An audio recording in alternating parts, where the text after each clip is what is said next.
Halo semuanya. Selamat datang kembali di CNN Indonesia TV. Hai, selamat sore, apa kabar? Kita ketemu lagi di kali ini suasananya berbeda dibandingkan ketika berapa ya? Kita udah jalan berapa lama sih? Mungkin sekitar 2-3 minggu yang lalu, karena sekarang suasananya kita sudah masuk ke bulan suci Ramadan.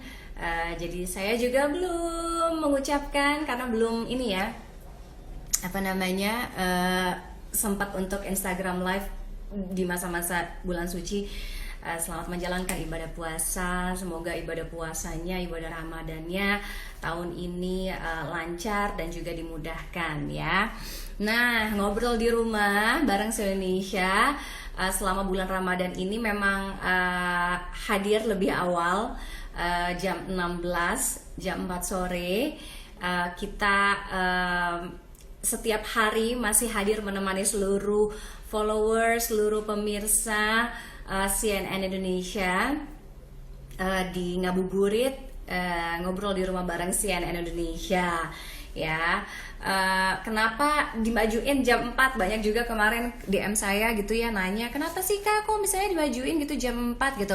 Karena yang pertama, kalau misalnya kita tetap stay di jam setengah 7, kayaknya nggak etis banget. Seorang orang habis buka puasa masih mau makan-makan sama keluarganya, ibadah sholat maghrib, kemudian habis itu juga pastikan sibuk untuk mungkin laya-laya sebentar, terus habis itu langsung lanjut sholat raweh. Jadi kita putuskan untuk kita majukan jam tayangnya di jam 16 gitu. Jadi temanya adalah ngabuburit sambil ngobrol di rumah bareng CNN Indonesia.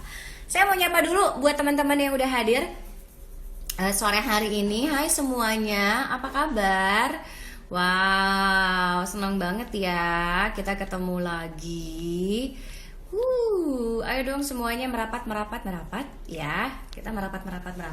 Jadi, oh ada Mayfrey juga. Oke, sebelum Mayfrey jadi saya harus pin dulu. Nah, sudah dipin komennya. Jadi itulah, ada posternya juga.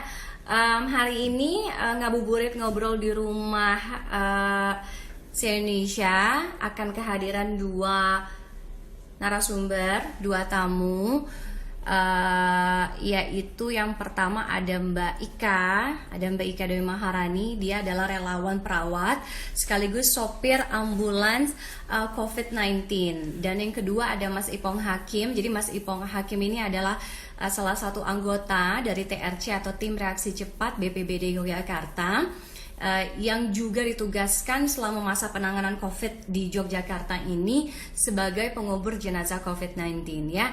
Jadi kalau misalnya kita lihat pandemi COVID-19 ini bisa saya bilang adalah sesungguhnya ujian kemanusiaan. Bagaimana kita semua warga dunia, masyarakat dunia memang diharuskan di kondisi yang terbatas seperti sekarang. Hai Mas Ipong sudah hadir. Untuk saling jaga, saling bantu, saling support, saling dukung sesuai dengan kemampuan yang kita miliki, kemampuan yang kita punya. Nah, yang saat ini harus diutamakan adalah bagaimana pentingnya nilai-nilai kemanusiaan itu. Jadi banyak sekali orang-orang atau pihak-pihak yang membantu dengan caranya masing-masing. Ada yang penggalangan dana atau penggalangan donasi dengan mengumpulkan APD, alat pelindung diri atau masker yang memang kebutuhannya saat ini urgent banget dan juga sudah langka banget. Kemudian ada juga yang membantu dengan cara misalnya menyalurkan makanan, minuman, obat-obatan, medicine atau vitamin supplies gitu ya. Ada juga yang membantu terjun langsung di garda terdepan. Nah, garda terdepan ini tidak hanya perawat, tidak hanya dokter, tidak hanya petugas rumah sakit yang bisa kita bilang sebagai garda terdepan. Ada juga profesi-profesi di luar sana yang mungkin kadang-kadang kita nggak tahu atau mungkin kita nggak ngeh juga. Oh iya, mereka juga punya risiko tinggi. Nah, 2 diantaranya saya hadirkan sore hari ini. Kita akan ngobrol-ngobrol. Oke, dua-duanya juga sudah hadir ternyata. Mungkin saya akan coba untuk invite terlebih dahulu. Apakah sudah invite ke saya? Sudah masuk kah? Kita coba dulu ya. Ternyata banyak juga teman-teman dari dua narasumber saya yang juga. Oh, halo, selamat sore Mbak Ika. Halo, selamat sore. Apa kabar? Luar biasa baik. Luar biasa. Sehat ya Mbak Ika ya? Sehat, puji Tuhan. Sehat puji Tuhan, terima kasih banyak loh Mbak Ika yang sudah mau menyempatkan untuk ngobrol di rumah bareng si Indonesia sore hari ini. Saya tahu karena jadwalnya padat sekali, pekerjaannya juga sibuk sekali. Mungkin banyak juga followers atau pemirsa dari si Indonesia yang juga mungkin yang saat ini mengikuti Instagram live kita ya Mbak Ika, juga mungkin udah pernah ada yang baca-baca story atau background story-nya Mbak Ika ini. Jadi kalau misalnya saya bisa kasih tahu sedikit. Jadi Mbak Ika ini adalah relawan perawat sekaligus sopir ambulans COVID-19 ya Mbak Ika, betul ya? Ya, betul. Oke. Eh, nggak banyak orang mungkin yang mau terjun langsung gitu ya di garda terdepan untuk penanganan COVID-19, apalagi perempuan. Perempuan backgroundnya perawat Mbak Ika, terus habis itu sekarang Iya, jadi sopir ambulans. Ini sopir ambulans perempuan pertama berarti ya untuk penanganan COVID. iya, betul.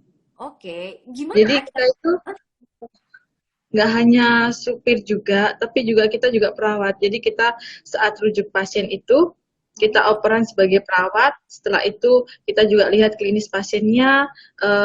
Ya seperti kayak kita perawat merujuk pasien gitu, operan segala macamnya, hasil lab, foto, terus klinis pasiennya, vital sign-nya, kita semuanya itu. Terus penanganannya juga di dalam ambulan juga kita juga kasih oksigen dan lain-lain. Setelah pasien masuk ke dalam mobil, barulah kita jadi driver juga, begitu. Jadi dua, Oh, perawat juga, supir juga, begitu. Sampai kita antar ke rumah sakit, terus kita operan lagi seperti perawat gitu. oke, multitasking berarti ya. Maksudnya di bayangan kita kan, mungkin di bayangan saya kan juga ya hanya per pertugas bagian atau sesuai dengan profesinya aja. Misalnya kalau saya perawat ya hanya ngurusin misalnya yang jadi skuper perawat, kalau driver atau sopir ambulans yang hanya ininya aja gitu. Tapi Menutup ternyata aja. semuanya ya. Iya, kita mencangkup semuanya. Makanya yang dicari adalah perawat ambulan sekaligus yang bisa menyetir, begitu. Jadi kita semuanya kita tangkap. Oke, kita tuh siapa Mbak Ika maksudnya? Kita perawat ambulan ini COVID-19 Mhm. sekaligus bisa menyetir, begitu. Oke oke. Gimana akhirnya ketika pertama kali Mbak Ika terlibat sebagai relawan perawat ini? Backgroundnya kan Eh, memang perawat ya Mbak Ika ya? Ya, siap. Awal-awalnya tuh saya kan udah lulus D3 saya. Setelah itu saya melanjutkan bekerja di rumah sakit. Setelah itu selama 4 tahun, terus saya melanjutkan ke jenjang S1 saya. Nah, kemarin baru selesai untuk sidang. Nah, setelah sidang ini kan masih ada perbaikan. Tapi kampus kan tutup karena ada wabah ini, sehingga saya lihat di berita dibutuhkan relawan. Nah, saya kan ada basic perawat. Dan dibutuhkan juga untuk perawat ambulan yang bisa menyetir. Jadi saya terjun ke situ, saya perawat, saya bisa menyetir. Jadi dengan kemampuan yang saya punya, jadi saya terjun ke dalam relawan ambulan COVID-19 ini. Oke. Itu pertamanya memang gini, informasi untuk memang kita lagi ada kebutuhan nih untuk relawan perawat sekaligus supir ambulans COVID ini, tahunya dari mana Mbak Ika? Dari Instagram, Oh, Instagram. begitu. Instagram. Mm-mm. Dari Instagram kita lihat ada info loker perawat khusus tenaga medis seperti itu kan banyak sekali setiap hari itu selalu dibutuhkan relawan-relawan. Nah, saya mengikuti, saya daftar, ikut rekrutmen, terus saya juga ikut apa apa masukkan berkas juga, soalnya banyak berkas yang harus dibutuhkan juga. Jadi melalui seleksi tersebut akhirnya saya lulus, terus saya ada keputusan untuk berangkat besok begitu. Nah itu juga berangkat juga saya nggak bilang orang tua, baru beli tiket baru bilang. Oh iya. Gitu.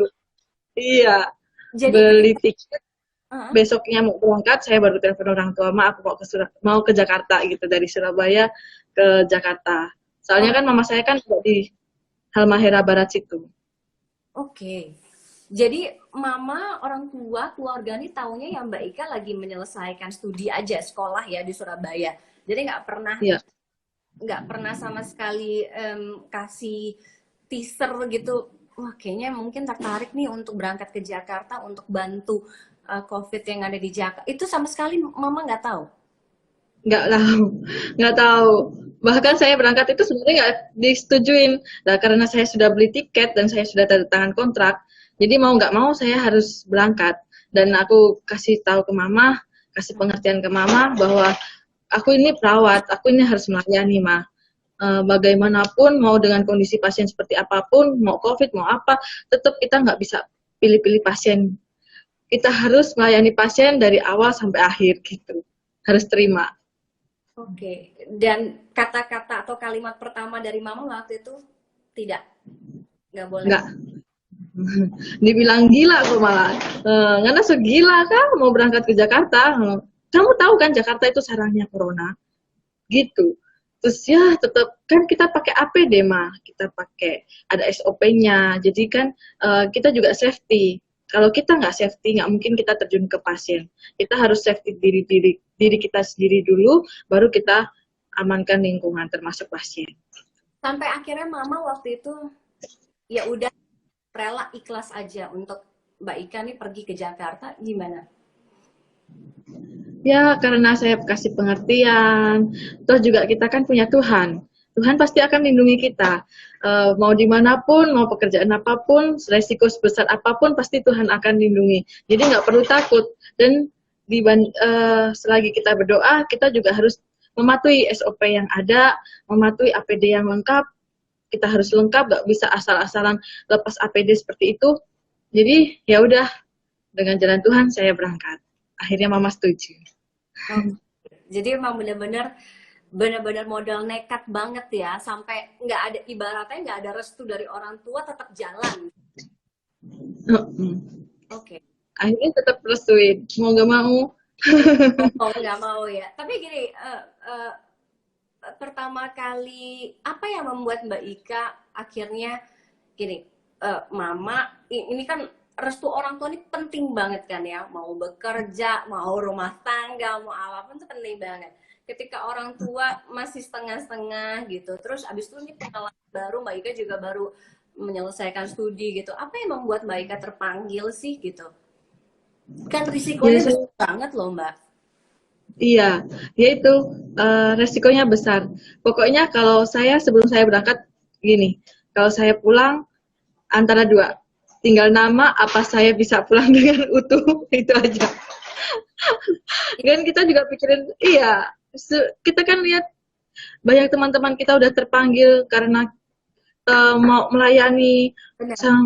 saya berkorban demi pasien kita, sampai kita korbankan nyawa kita, begitu kan. Ya, saya sudah pikirkan semuanya harus matang. Kalau saya pulang berarti saya bonus masih bisa melayani. Kalau saya tinggal nama, ya udah berarti kan jalannya Tuhan. Toh juga saya pulang, saya melakukan itu kan istilahnya saya mati kalau nggak sia-sia gitu loh. Mati Oh, saya itu nggak bakal sia-sia. Pasti bisa berguna bagi pasien yang saya rawat, begitu. saya salut sekali, salut, salut. Artinya gini, sudah berapa lama Mbak Ika? Sebulan, 2 bulan? Belum, ini udah hampir 2 minggu. Kalau untuk dinasnya, kalau ditambah sama meeting dan pelatihan, udah 3 minggu saya bekerja menjadi relawan. Oke, 3 minggu. Artinya 3 minggu, Mbak Ika kan juga pasti melek informasi banyak teman rekan-rekan sejawatnya yang juga apa yang terjun langsung dan meninggal dunia karena terlibat langsung. Nggak takut Mbak. Takut sih pasti. Bahkan setiap hari kita lihat berita kan begitu banyak teman-teman kita setiap hari itu pasti dipanggil satu, dipanggil panggil. Jadi ya kalau emang jalannya Tuhan udah kasih kita buat melayani, mau nggak mau, suka nggak suka ya kita harus melayani. Yang Oke. penting tetap satu tuh kita harus semangat, kita harus optimis bahwa kita pasti bisa. Nah, Pasti bisa. gitu. Pasti bisa ya. Mbak Ika, sekarang ini Mbak Ika tugasnya di mana ya? Kalau boleh tahu. Saya ditempatinya di Rumah Sakit UI Depok. Di Rumah Sakit Universitas UI Indonesia Depok. Depok. Iya, Dari ditempatinnya di situ. dari mulai 2 minggu tugas dinas itu selalu di UI ya berarti ya? Tapi Oke. kita walaupun kita ada di rumah sakit UI, kan kita ambulan toh.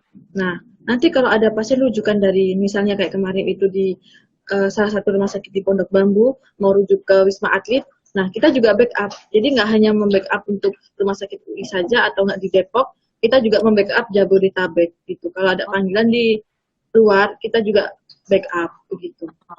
Nah, ketika yang dihandle itu atau yang ditangani adalah ya selain pasien-pasien rujukan juga semuanya yang statusnya ODP, PDP atau gimana Mbak? Pasien statusnya PDP, pasti positif. Dibuktikan dengan hasil swab, hasil rapid test, jadi semuanya positif. Kalau tidak positif, tidak bisa masuk ke ambulan kita, karena ambulan kita khusus pasien COVID yang sudah positif. Jadi yang pasti ada di ambulans Mbak Ika tuh pasti pasien positif ya? Ya, Oke. Gimana cara kerjanya Mbak Ika? Artinya dalam dalam penanganan satu orang pasien itu ada berapa orang yang terlibat, ada berapa relawan yang terlibat, kemudian apakah satu hari itu menangani berapa banyak orang atau bekerjanya sekian jam kah gitu durasinya gimana Mbak? jadi awal kita kerja itu di dalam tim saya yang ditempatin di rumah sakit UI ini, saya berdua. Saya sebagai driver, teman saya laki-laki ini ya sama-sama perawat kita, cuma job desk-nya karena saya bisa menyetir, saya nyetir. Jadi di dalam kita itu kayak yang nyetir digandengin yang nggak bisa nyetir. Jadi bukan berarti kita berdua itu nanti nyetirnya ganti-gantian, enggak. Jadi Hmm. sampai pulang pun juga pulang pergi juga kita gitu. Nah Oke. setelah itu eh, kita ambil pasien, kita operan, terus rujuk pasien, terus setelah kita rujuk operan semuanya, kayak istilahnya kan kadang kita macet di jalan gitu ya. Kadang kita udah menjemunyuk, Masih kan macet ya Mbak, walaupun udah PSBB loh padahal. uh, kalau siang-siang itu malah kan saya kan muter juga, maksudnya nggak hanya Depok ini gitu, melihat semuanya daerah Cililitan situ, Pasar Minggu. Apalagi kalau dari saya kan di Depok itu kan ada mau ke Lenteng Agung tuh ada penyempitan jalan kan. Iya, Nah, itu betul. macet. Nah, itu macet. Kita udah bunyiin klakson ngeng ngeng ngeng. Tetap ya yang sadar, yang itu ya gimana ya? Ya kadang ada orang yang peka juga kasih jalan pada kita. Jadi kita bisa terus. Walaupun kita cepet-cepet, misalnya cepet harus sampai ke tempat, kita juga harus kendalikan kecepatan kita sesuai SOP gitu, nggak Hmm. bisa asal. Terus kita harus satu, nyamanan pasien itu nomor satu gitu. Kita harus bahwa tahu di belakang itu kan nggak enak, istilahnya kan gedung-gedung berasa Iya. banget kan. Coba posisi kita kalau di belakang itu seperti apa. Jadi kita harus pelan-pelan, istilahnya kalau bahasa Jawanya ya alon-alon yang penting kelakuan gitu loh. Benar-benar. Benar-benar. Jadi maksudnya gini, bayangan saya mobil ambulans itu ketika sirenanya berbunyi ya, itu dipastikan dalam keadaan emergency, darurat. Artinya itu harus menjadi prioritas, harus diutamakan kalau ada di tengah jalan. Ternyata nggak seperti itu juga keadaannya ya. Masih banyak orang-orang yang kalau di jalan tuh mau mobil ambulans sirenenya nguing-nguing kayak gitu juga cuek aja gitu ya. Oke. Kadang gitu. Mbak, Mbak Ika masih ingat nggak Mbak pasien pertama yang Mbak Ika bawa? Iya, yang pertama dan teristimewa. Oh ya, pertama dan Iya, istimewa. Oke. Gimana ceritanya? udah. Kenapa istimewa? Saya kan dari Depok. Ya yang di Pondok Bambu itu. Oh. Sudah ke Pondok Bambu yang ujung, mau rujuknya ke Wisma Atlet. Ujung ketemu ujung kan. Habis itu Mm-mm. kan saya balik lagi ke Depok. Nah, itu udah jauh, macet, panas. Habis itu sampai situ ketemu pasiennya luar biasa. Pasiennya itu di atas 60 tahun, udah lansia begitu. Hmm. Beliau suami istri. Nah, eh, yang kena ini yang bapaknya. Tapi si istrinya ini tetap menemani walaupun apapun resikonya yang terjadi. Mereka mau harus bersama-sama dalam suka maupun duka gitulah istilahnya ya. Nah, Terus mereka juga mengisi inform konsen untuk persetujuan, kan kita juga harusnya kan kita nggak bisa gini kan, karena kita tahu kan virus ini kan nggak bisa kita lihat.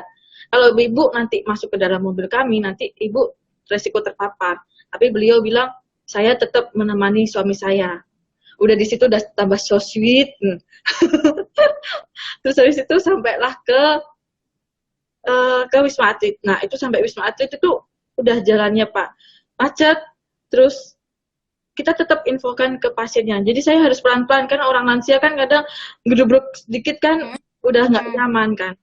Sampai di Wisma Atlet itu kita nggak langsung masuk ke IGD, kita harus di pos depan itu kita di stop dulu, ditanyain kondisinya, pasiennya seperti apa, terus antri juga untuk masuk ke dalam. Jadi hampir menunggu itu setengah jam. Nah, kita infokan lagi ke pasiennya, nanti pasiennya tanya-tanya, loh kok ini udah berhenti kok kita nggak turun-turun. Nah, ya kan mesti biasanya kalau pasien kan bertanya gitu kan. Nah, kita tetap Ya. infokan, Pak sudah sampai, tunggu ya Pak ya di IGD masih antri gitu. Jadi tetap pasien ini, oh merasa terinform, merasa nyaman gitu.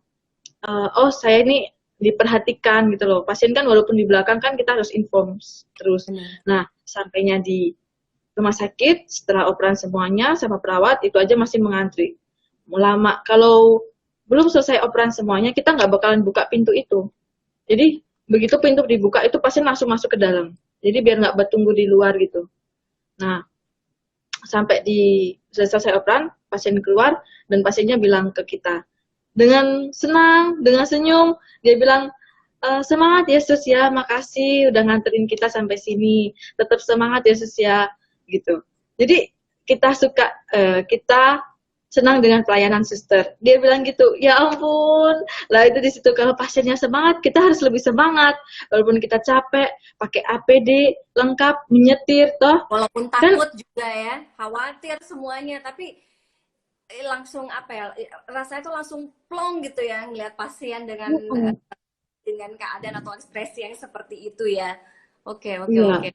Iya, iya. Hmm. Baik, ya. Ada pertanyaan sekaligus dapat salam juga dari banyak teman-teman di sini yang nontonin live Instagram kita, katanya semua salut dengan Mbak Ika, luar biasa, perempuan tapi berani sekali, sehat selalu pokoknya untuk Mbak Ika, pokoknya harus sehat terus mungkin ke Iya. depan. Mbak Ika, eh, dengan gini, keadaannya sekarang bisa dibilang angka kasus positifnya terus bertambah. Kita udah di angka 8.000 barusan Pak Yuri bilang kan udah ada di angka 8.000 kasus positif COVID-19 yang ada di Indonesia. Anda sebagai garda terdepan juga mewakili teman-teman Anda juga yang lain juga. Apa yang kira-kira bisa atau mau Anda sampaikan gitu ya, reminder sekaligus alert untuk masyarakat di luar sana nih, khususnya mungkin orang-orang yang masih bandel-bandel gitu ya, masih bandel keliaran, masih bandel jalan-jalan, masih bandel mudik, udah dilarang, yang artinya bisa meringankan tugas dan juga pekerjaan Anda semua sekaligus tentunya untuk bisa menekan angka COVID-19 yang ada di Indonesia. Salam saya untuk warga, khususnya warga masyarakat Indonesia, kan saya posisinya kan di jalan. Nah, di jalan-jalan tikus itu masih rame, masih banyak orang nongkrong, masih banyak orang kayak cari makan di luar, ngebakso gitu kan seru kalau di luar. Tapi kan tolonglah, kalau tanpa kerjasama dari masyarakat juga. Kita juga nggak bakalan bisa. Jadi semuanya itu harus bekerja sama. Kita Iya. menangani, si masyarakatnya juga harus berpartisipasi di rumah saja.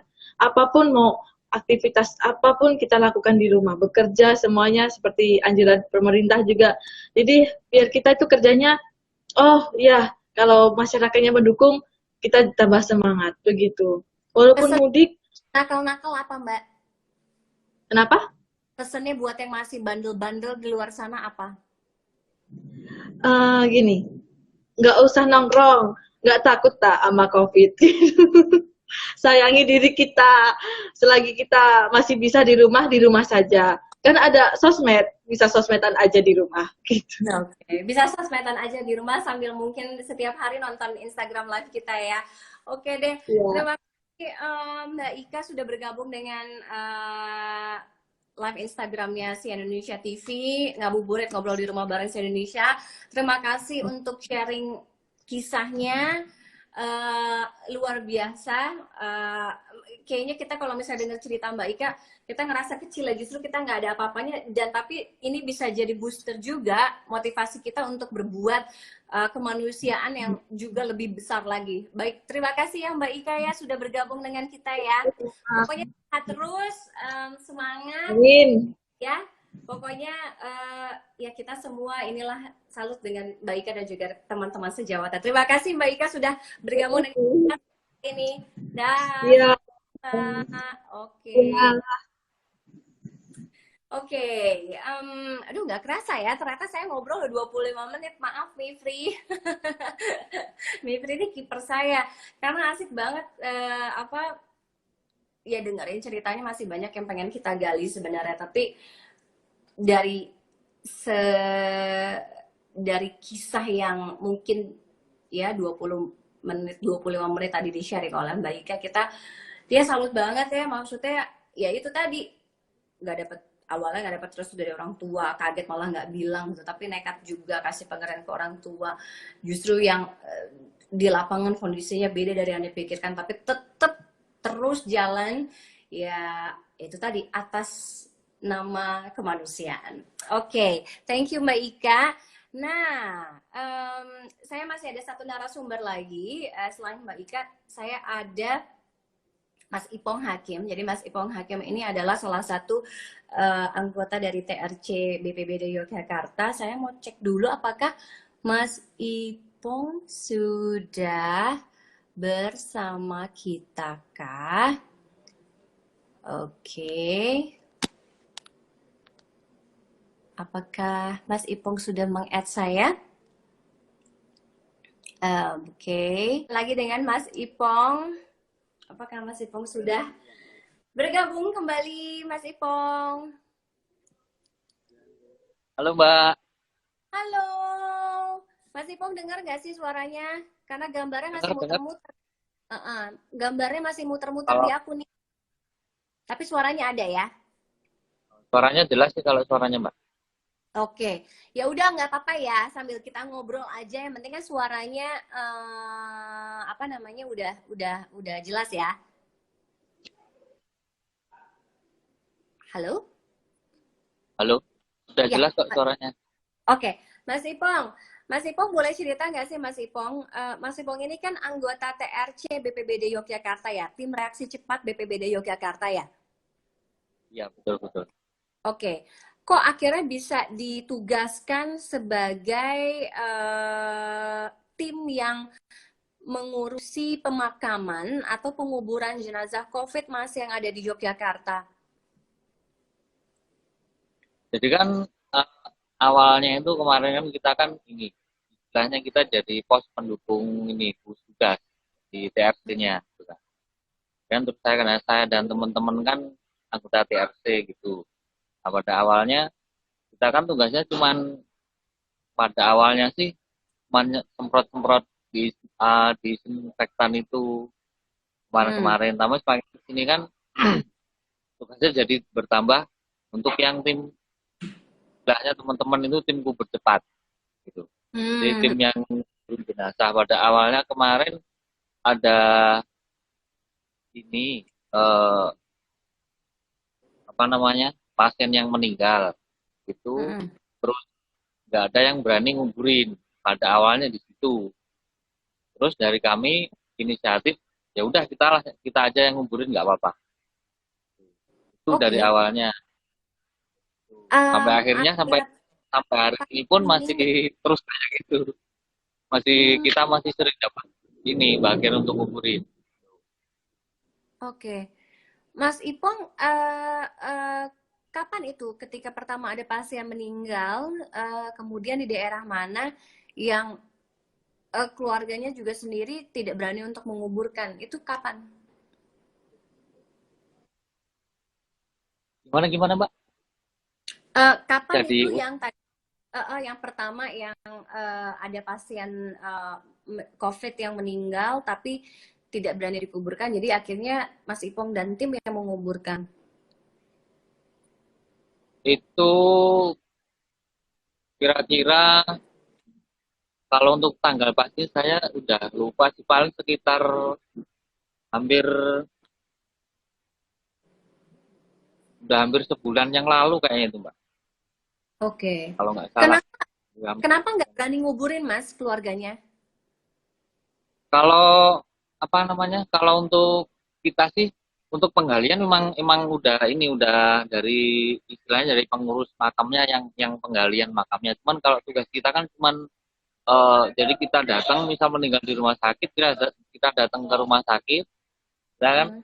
kita pindah ke ambulan kita, terus nanti baru kita bawa ke pemakaman. Itu kan nanti sampai pemakaman kita kuburin, terus setelah itu kita tutup dengan tanah, baru nanti kalau sudah petinya sudah tertutup itu baru nanti kita serahkan ke pengurus makamnya yang melanjutkan. Biasanya mereka sudah Hmm. berani kalau peti sudah tertutup, mereka sudah berani untuk nerusin ininya nutup tanahnya gitu. Hmm. Oke. Di saat em, pengubur, artinya petugas pemakamannya sendiri dan juga keluarganya takut gitu ya. Mas Ipong ini nggak ngerasa takut memang?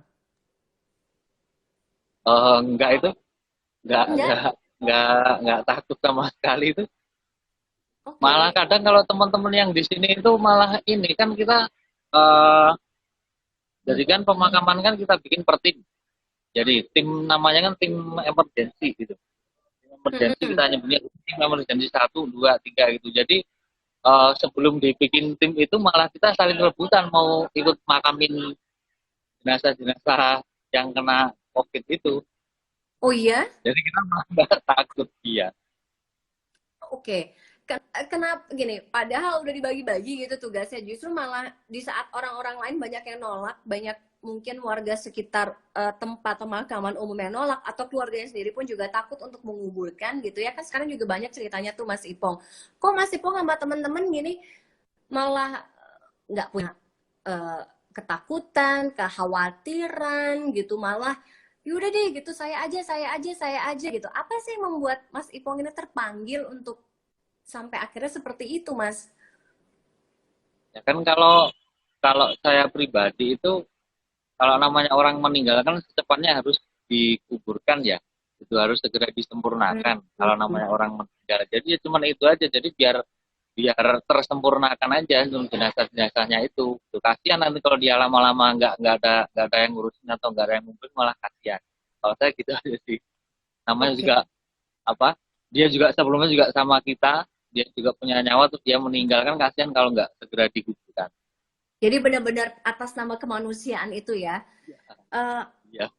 iya, oke. Mas Ipong, ketika pertama kali terjun gitu ya sebagai bagian dari tim penguburan pemakaman jenazah COVID, apa yang dipersiapkan gitu?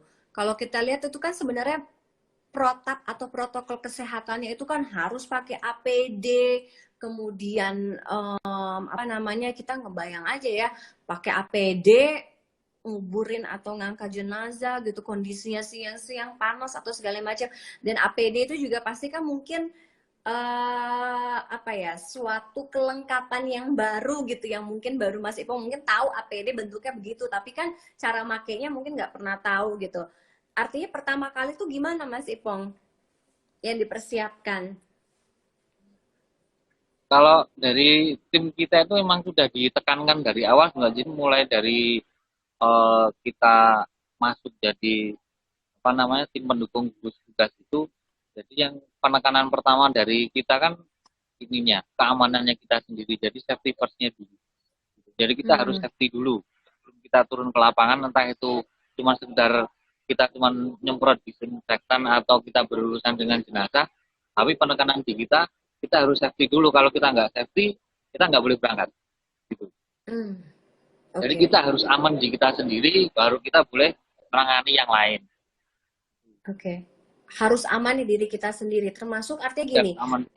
itu juga termasuk sehat. Kitanya juga harus sehat kan, Mas? Ah, gitu. Nah, Jadi itu kita sendiri pembagian. juga Mm-mm. apa namanya aman, sehat juga. Jadi dari badan kita juga harus sehat, harus fit. Kalau nggak fit, Hmm. kita nggak boleh. Jadi tiap Oke. hari di sini pun kita juga dicek kesehatan terus. Ada tim sendiri yang cek kesehatan. Tuh. Jadi Cek tensi kesehatan berapa, itu gimana? berapa. Itu kita tiap hari kita harus cek tensinya berapa, cek suhunya berapa, gitu tiap hari dicek terus. Pernah ikut rapid test juga nggak? Belum, belum. Belum. Belum. Pengen ikut rapid test nggak? Mengingat kondisinya seperti sekarang dan tugasnya Mas Ipung juga risikonya juga tinggi gitu. Kalau ada sih nggak apa-apa sih Mbak sebenarnya. Kalau memang disediakan, kita ikut nggak masalah sih sebenarnya untuk rapid testnya. Oke, oke. Eh, Mas Ipong, udah berapa lama bertugas? Kalau untuk menangani COVID ini sekitar udah 44 hari. Oke, 44 hari, sudah 1,5 bulan dong 4 ya. hari. 44 hari. Sudah berapa banyak Mas Ipong membantu pemakaman jenazah COVID? Kalau saya sama teman-teman itu berapa? Udah banyak sih Mbak. Lebih kalau 20 lebih. Kalau 20 lebih. 20 lebih Gitu. ya? Oke. 20 lebih. Ada pengalaman yang membekas banget nggak Mas sampai sekarang? Artinya gini, untuk diri Mas Ipong sendiri yang pertama, eh, melawan stigma-stigma negatif gitu ya, karena Mas Ipong ada di garis terdepan. Dan mungkin Mas Ipong juga melihat kenyataan di lapangan yang kayaknya pengalaman yang membekas, maksud saya tuh gini, ketika membantu penguburan pernah mengalami penolakan gitu di TPU-nya gitu oleh warga-warga sekitar, karena kita banyak dengar hal-hal serupa kan di luar sana di daerah kan, apa Mas? Kalau untuk penolakan sih enggak sih Mbak. Enggak ada penolakan. Cuman jadi kalau di kita kan kita berangkat setelah semuanya clear, setelah semuanya jelas. Jadi pemakaman di mana jelas, eh, tim yang bikin lubangnya itu nanti selesai jam berapa, nanti baru kita berangkat. Gitu. Kalau untuk pemakaman kan seperti itu. Kalau kita pemakaman belum jelas, kita juga belum berangkat ambil, kita belum berangkat jemput jenazahnya. Gitu. Gitu. Kalau untuk pengalaman sih, eh, apa ya pengalamannya ya? Banyak sih Mbak soalnya. Apa yang paling membekas? Tapi eh, yang paling saya sedih itu ketika saya nguburin anak umur 10 hari. Anak Itu umur 10 pertama hari. kali saya jemput jenazah itu anak bayi umur 10 hari. Gitu. Oke, Itu ngarahnya maksudnya juga anak. dia kena virusnya itu juga. Gitu. Cuman hasil gimana Oh, saya juga kurang tahu sampai sekarang. oke. Cuman indikasinya Eh, pengarahnya ke situ. oh, oke. Jadi ada bayi yang baru lahir kembar ya Mas ya? Gitu. Baru berumur 10 Oke, hari dia bayinya. kembar. Enggak kembar, enggak kembar. Oh, nggak kembar. Oke. Ada bayi berumur 10 hari, kemudian dia itu indikasinya positif COVID-19. Kalau positif enggaknya saya kurang tahu, cuman mengarahnya dia indikasinya ke situ, ke COVID-19-nya itu. Oke, mengarahnya tuh artinya gini Mas, apakah orang tuanya, ibunya yang pada saat melahirkan kondisinya memang positif atau indikasinya positif atau gimana Mas? Kalau untuk riwayat orang tuanya saya kurang tahu. Karena kan kalau kayak gitu kita Hmm, cuma tugasnya kan cuma kita ambil makamin gitu aja. Untuk yang lain-lainnya kita kan nggak apa namanya nggak ngurus di situ. Oh, oke oke. Jadi Mas Ipong hanya dengar bahwa ketika menguburkan bayi berumur 10 hari itu indikasinya positif COVID ya. Ya, itu aja. Tapi Cuman kalau kondisi untuk orang tuanya, kepastian, kalau kondisi orang tuanya eh, baik-baik aja sih. oke Cuman oke. pas ke pemakamannya itu orang tuanya atau bukan saya juga kurang tahu. Soalnya kan kalau pas pemakaman mesti sepi kayak gitu. Nah ya Jarang iya benar. jarang ada yang jarang ada yang ikut-ikut. Jadi cuma tim kita Eh, aja yang makan. saya sih dengarnya miris sekali ya gitu, apalagi Mas Ipong yang terjun langsung ya, maksudnya ikut memakamkan bayi bayi yang berumur 10 hari itu gimana Mas? Maksudnya gini, kata ya kalau saya sih mungkin perasaan udah campur aduk sih. Gimana gimana Mbak? Iya, ketika apa yang Mas Ipong lihat, apa yang Mas Ipong rasakan gitu, ketika melihat dan membantu penguburan bayi berumur 10 hari itu, Mas. Ya kalau saya ya sedih tetap ada sih Mbak. Soalnya kan saya juga punya anak saya umur 4 tahun sedangkan istri saya juga lagi hamil. Jadi kan saya kan ketika pegang itu jenazah si bayi itu kan saya kan juga kasihan juga gitu. Oke. Kasihannya dari hati saya sendiri nih anak kecil udah masih baru umur 10 hari dia udah meninggal kayak gitu. Dan di Oke, balik itu ingat semua saya berdoanya ya semoga keluarga saya tetap sehat-sehat saja walaupun saya eh, apa lagi kerjanya lagi seperti ini kayak gitu. Sedangkan saya juga udah nggak pulang-pulang, nggak berani pulang kalau saya. Mas Ipong sudah berapa lama tidak pulang? Saya selama 44 hari baru tidur rumah sekali. Kapan itu terakhir? Itu itu masih bulan apa ya? Bulan Maret. Maret apa ya? Pokoknya ini baru berjalan kurang lebih seminggu lah. Saya baru ini seminggu masih berani pulang pada saat itu. Tapi setelah seminggu itu udah nggak berani pulang sampai sekarang. Oke. Istri lagi hamil, Mas Ipong? Hamil 5 bulan tadi? Hamil 7 bulan. Hamil 7 bulan. Oke. Em, kondisi yang seperti ini punya anak umur 5 tahun, istri sedang hamil 7 bulan, artinya usia kandungan sudah masuk usia kandungan tua gitu ya, orang-orang bilang. Terakhir pulang sebulan yang lalu. Ya, kalau kangen pasti kangen gitu. Gimana mengobati rasa kangen itu? Ya kalau kangen sama anak tiap malam video call saya sama anak gitu. Hampir tiap malam kalau kangen sama anak nanti kalau pas sudah selesai semua itu jam-jam setengah 8 malam itu biasa video call sama anak. Kalau kan nanti anak di situ saya video call nanti anaknya pengen ngobrol ini gitu biasa. Anak umur 5 tahun sudah cukup paham dengan kondisi ayahnya. Sekarang kenapa yang tidak pulang-pulang ini? Sudah. Jadi tiap ini kan saya kasih tahu gitu. Kok ayah nggak pernah pulang sih gitu. Ya kan ayah masih kerja dulu gitu.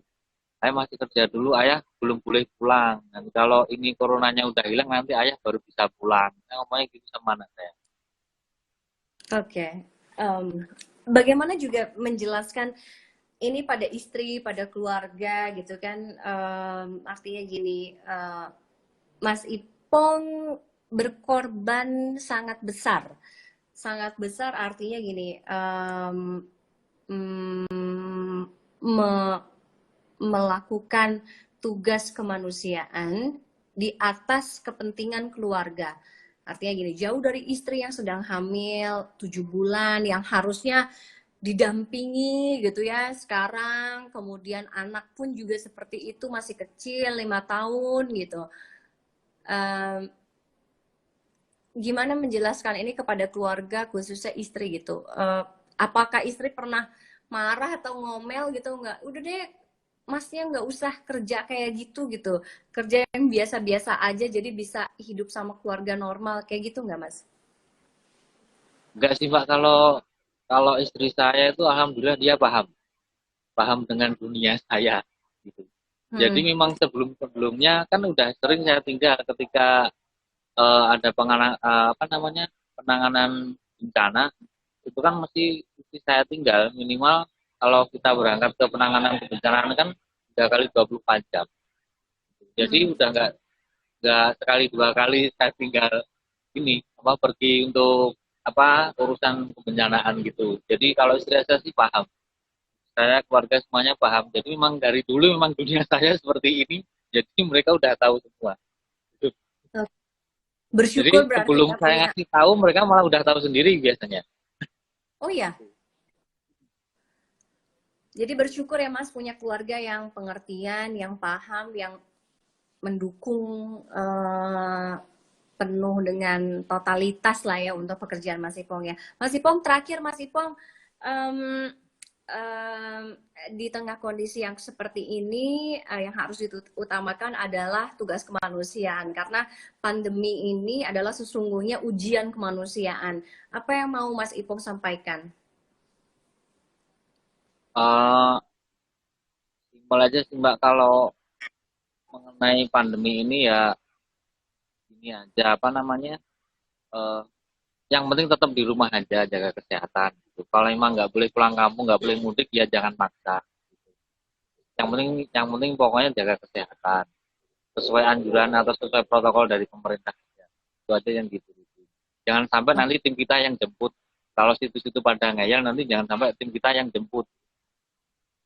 Gitu. Maksudnya jemput mau dikuburin gitu. Nah, jangan sampai ya, jangan sampai makanya jangan bandel, jangan mudik, jangan keluar rumah kalau nggak perlu, tetap berada di rumah, kerja dari rumah, ibadah semuanya belajar dari rumah, harus menggunakan masker.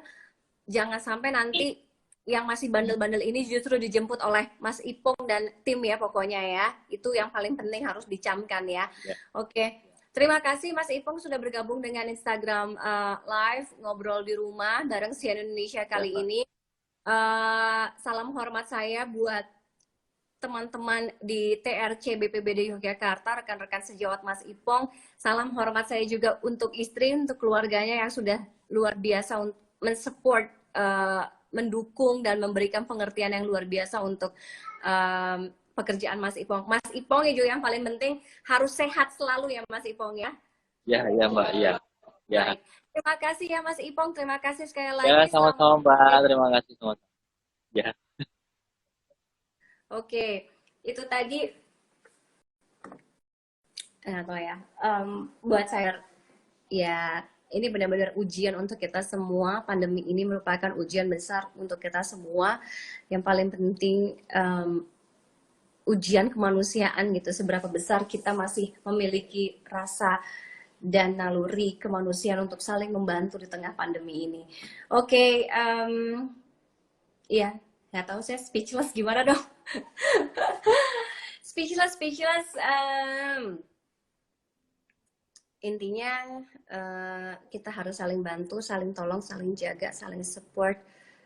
Kita di rumah aja ya. Oke, di rumah aja sambil nonton ngabuburit ngobrol di rumah bareng si Indonesia. Oke, itu tadi buat hari ini. Tapi saya sebelumnya mau add teman saya dulu. Ada Prasidya Puspa yang juga akan gabung. Ngapain Prasidya Puspa gabung? Oke, ini dia. Halo. Hai. Aku mau Sedih ya nangis. dengernya. Aku mau nangis. Oh, jangan nangis. Iya, habis gimana dong? Kayaknya Habis kalau dengar cerita Mas Ipong sama Mbak Ika tuh ngerasa kok kayaknya kecil banget ya. Kayak kok gue tuh Ya. ngerasa kecil banget. Gue tuh kayak nggak ada apa-apanya dibandingin dua orang ini. Kayaknya padahal kayak gue udah segitu ngelakuin atau apa ya, berbuat sesuatu, do something di pandemi ini, tapi ternyata nggak ada apa-apanya. Nggak tahu sih. Makanya speechless, aku tak bisa ngomong apa-apa. Pesannya yang paling kena adalah jangan sampai kami menjemput Anda.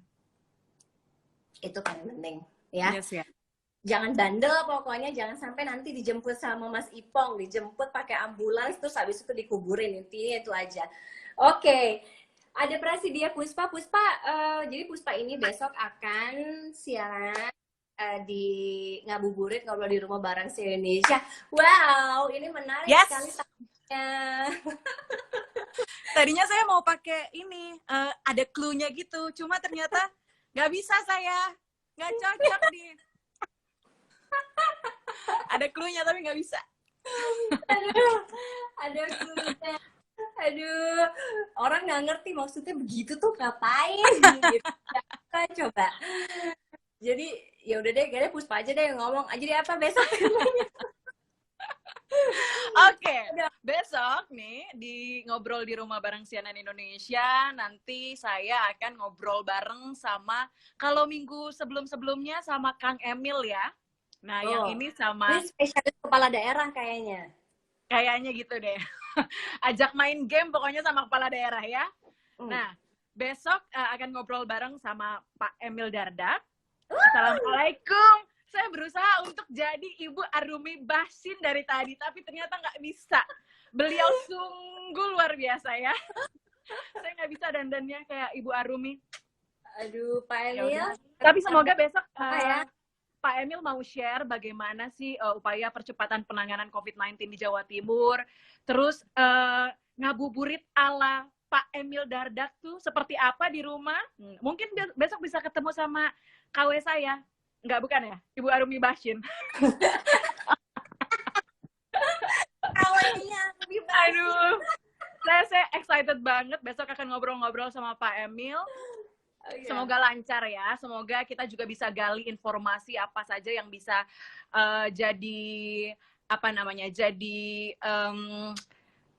inilah pelajaran buat kita gimana tidak tadi itu kata Pak Ipong, jangan sampai kami menjemput Anda gitu. Iya, apalagi PSBB Jawa Timur kan ya, udah. Yes.